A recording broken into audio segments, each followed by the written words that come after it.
autentična snimka otkucaja ljudskog srca.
Dolazio narod iz svih naših krajeva, iz Slovenije, Sremski front kad se čistio, Bosna, Srbin, Hrvat, tu se ni pitalo. U logor se odvorilo gdje god nekakvi otpor je nastao, da je bio u čitavoj zemlji, tako se narod... Logorske, potjerali su nas trećim korakom. Oni su bili svi vezani žicom. Na začelju je išla jedna grupa ustaša koji su tukli, nožem boli, tako da su oni prednji i srednji čitavu jednu grupu mrtvih ljudi vukli žicama povezani. Među nama je bio jedan drug bez noge i mi smo ga prihvatili, tako da ga je, kogod je pao, toga su dotukli. Kad smo došli ovdje, tu nas je čekao kordon ustaša, tu su nam zaželili dobrodošlicu. Neko cijepancom, nekom motkom, nogom. Ja sam sa mojim ocem promatrao iza zavjesa te kolone.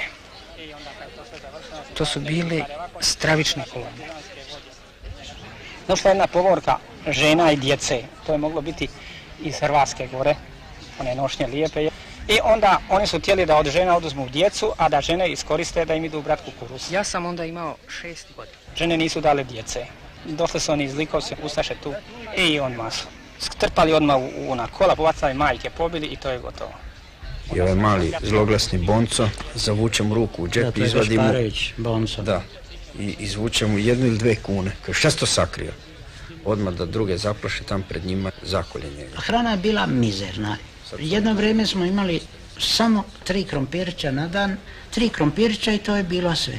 Kasnije je bila samo kuruzova kaša, bez soli, bez masti, to je bila hrana i to jednolično svaki... Jednog dana dođe ovako nižeg rasta čovjek, tek smo doznali da se to zove Luburić, onako samaritanskog izgleda, slušajte ljudi, treba vama zatočenicima pomoć. Kaže, ajde vi koji ste bolesni, odvojite se, mi ćemo u selu vama napraviti bolnice, njih sve, njih 200, 300, koliko ih se odvojilo. To stvarno ljudi bili potpuno iscrpljeni.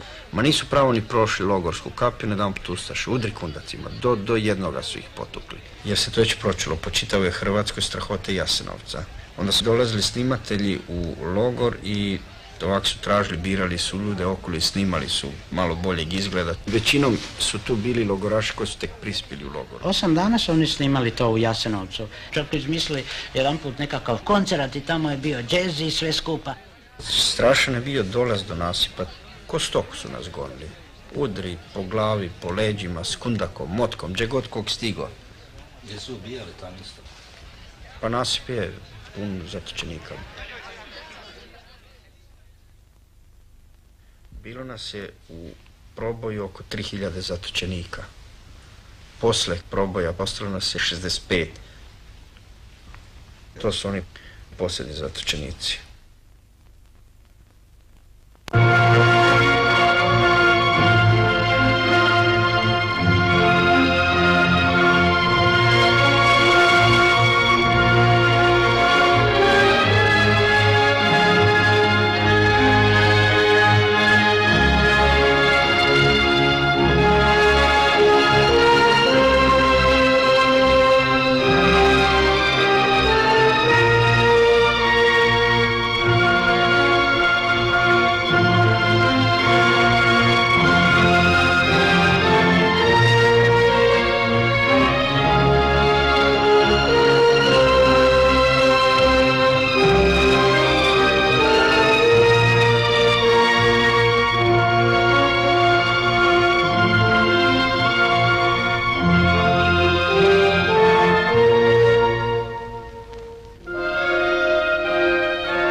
I kad god su veće kolone ljudi dolazili, to nije ni ušlo u logor unutra. To se odmah preko u Gradinu prebacivalo i vršile se likvidacije.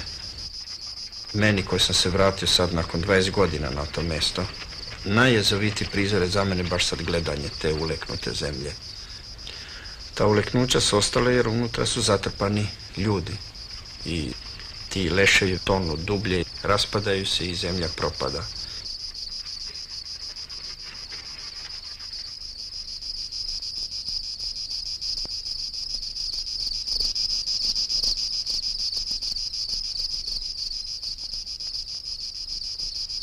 To me vraća baš na ono vreme, jer sam i sam bio grobar 3 mjeseca, pa znam kako je to bilo.